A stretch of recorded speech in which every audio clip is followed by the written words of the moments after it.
Bom, hoje eu quero falar a respeito de objetivos e como nós conseguimos alcançá-los.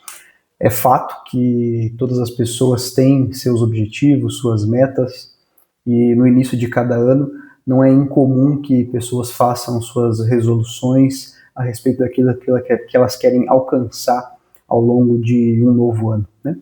E para falar a respeito disso, eu queria trazer esse livro aqui, chamado A Única Coisa, de Gary Keller e Jay Papasan.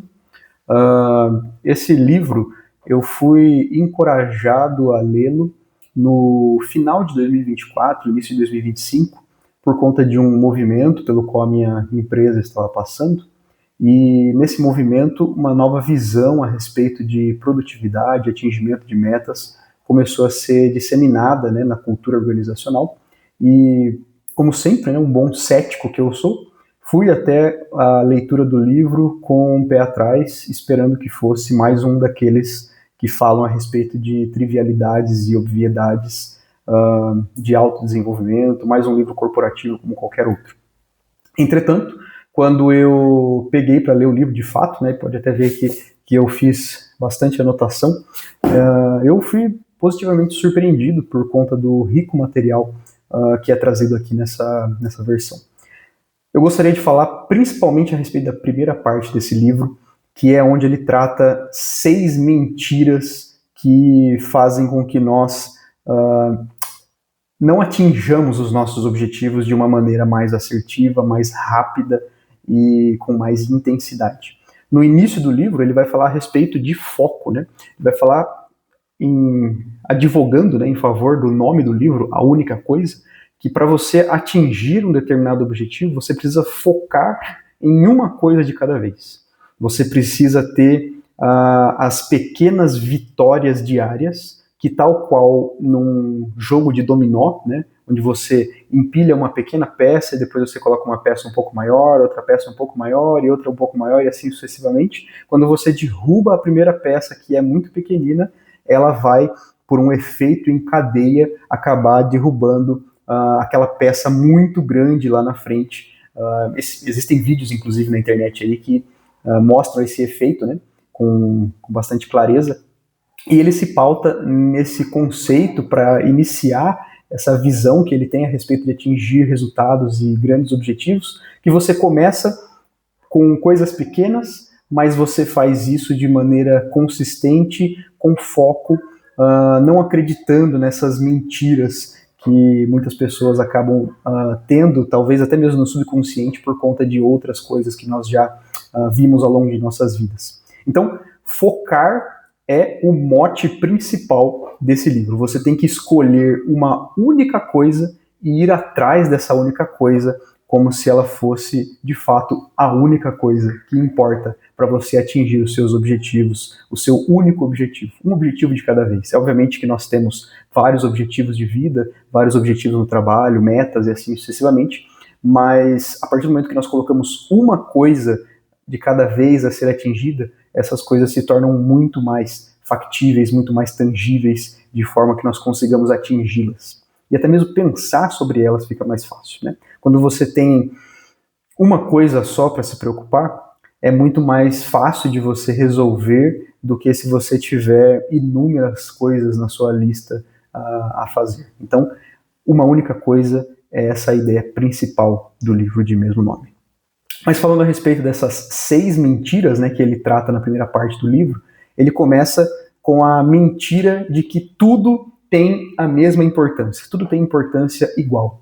E nós tendemos, né, a fazer listas de tarefas, listas de atingimentos e coisas do tipo, e tratar todas essas tarefas como se fossem todas elas de igual importância. E é bem verdade, e que muitas pessoas muitas vezes não querem admitir, é que as tarefas muitas vezes não têm igual importância. Uma tarefa, ela pode ser chave, ela pode ser alavancadora de muitas coisas, enquanto outras tarefas acabam por ser meramente repetições de coisas que você já fez antes, acabam por ser menos importantes, e ainda assim nós insistimos em empregar a mesma quantidade de esforço para tarefas distintas, mesmo sabendo conscientemente que tarefas distintas nos trazem resultados distintos.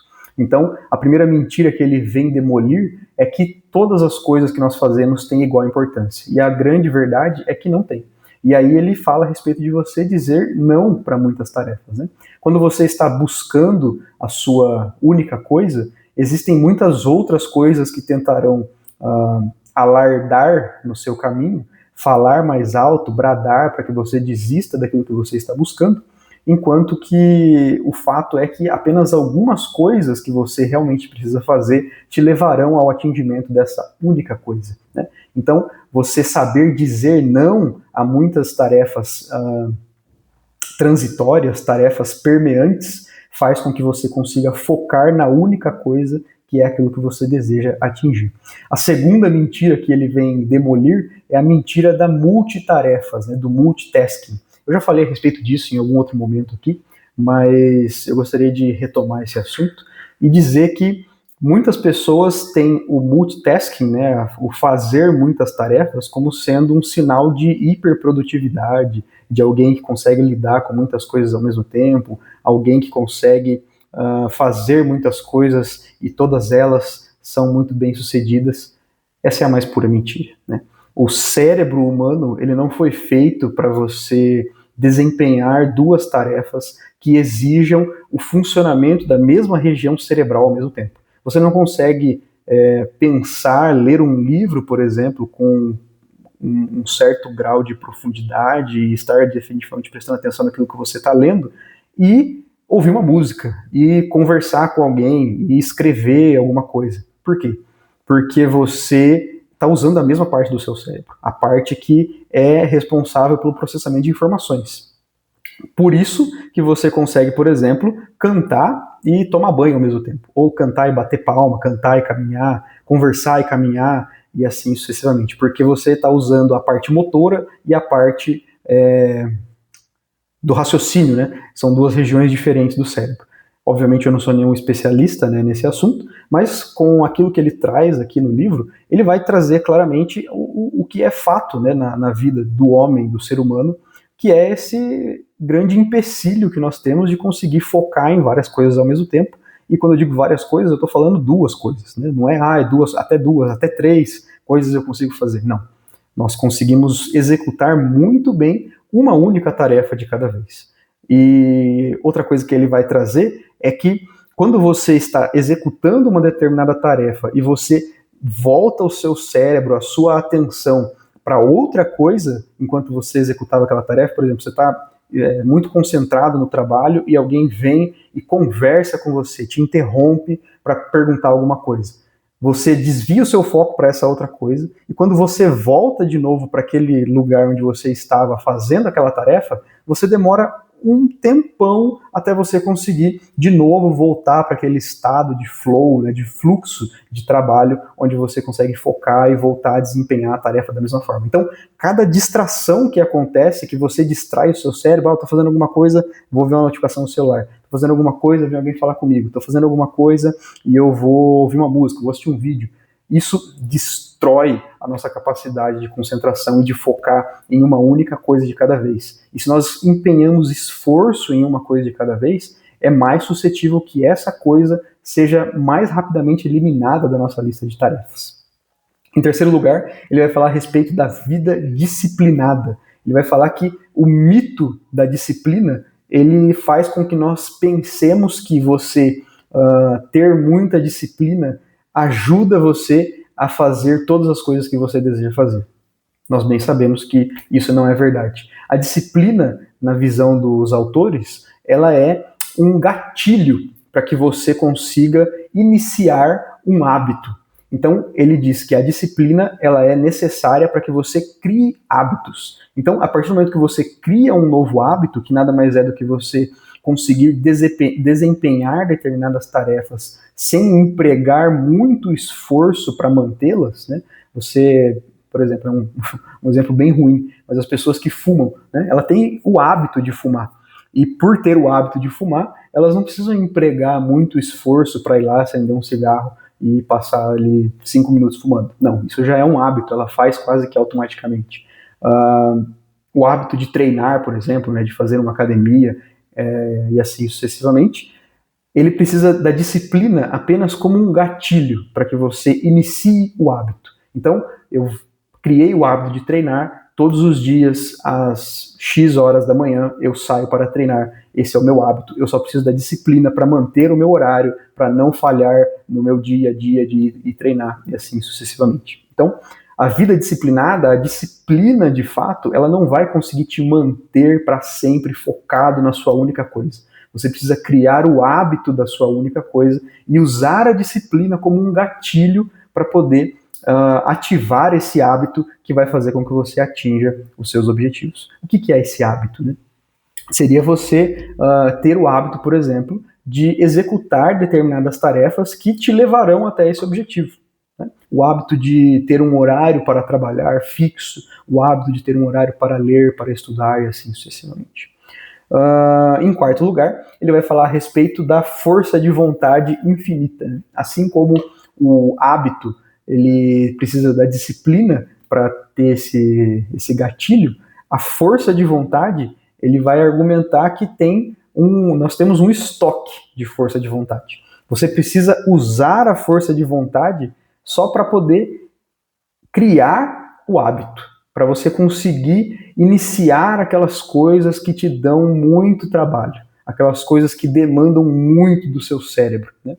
Você precisa entender que ao longo de um dia você tem uma quantidade X de força de vontade. Né? Suponha que a sua força de vontade é uma garrafa e ela está 100% cheia no início do dia, quando você acorda com muita disposição, e ela vai se esvaziando ao longo do dia. Às vezes ela tem ciclos, né? Você esvazia, aí você tem um descanso, ela sobe de novo, você esvazia, tem um descanso, ela sobe de novo. Mas o grande fato é que a sua força de vontade que você tem para gastar, ela é limitada. Então, é muito importante que as coisas mais importantes, as coisas que de fato te levarão a atingir o seu objetivo único, sejam feitas no início do seu dia, que é quando você tem mais força de vontade. E quando você faz isso rotineiramente, você cria o hábito e cada vez mais você vai precisar depender da força de vontade, que é uma força de fato, né? Você precisa moer a sua carne, você precisa se degladiar consigo mesmo para conseguir atingir os seus objetivos e fazer as coisas que são importantes.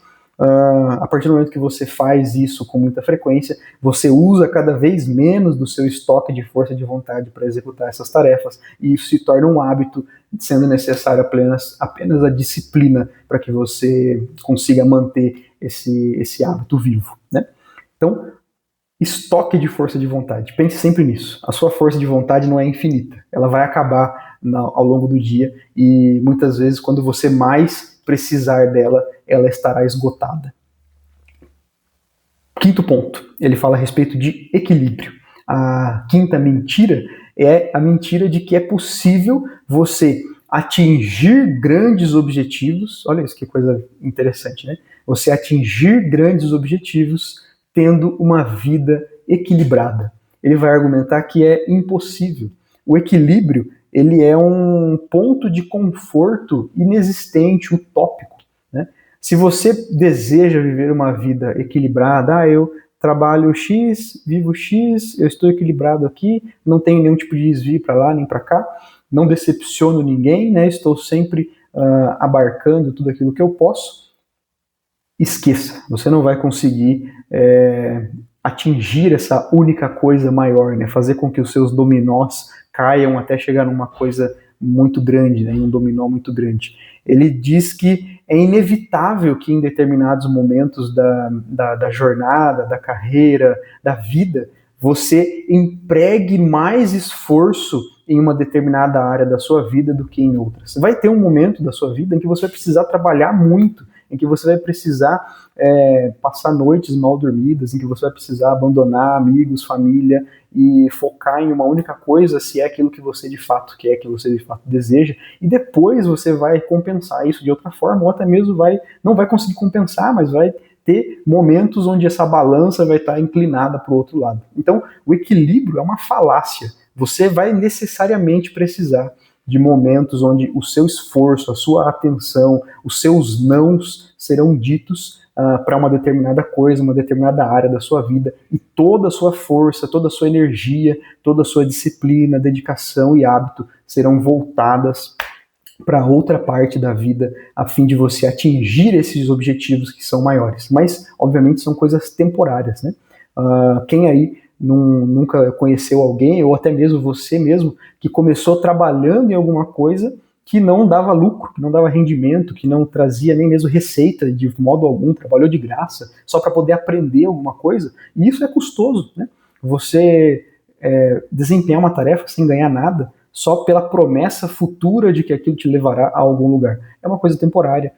Sei lá, você está iniciando a sua carreira, iniciando a sua vida, você vai trabalhar num posto de gasolina, vai trabalhar no McDonald's, limpando o chão, como eu comecei, e isso é temporário, até que você consiga de fato alcançar objetivos maiores e trazer o seu equilíbrio para outro ponto.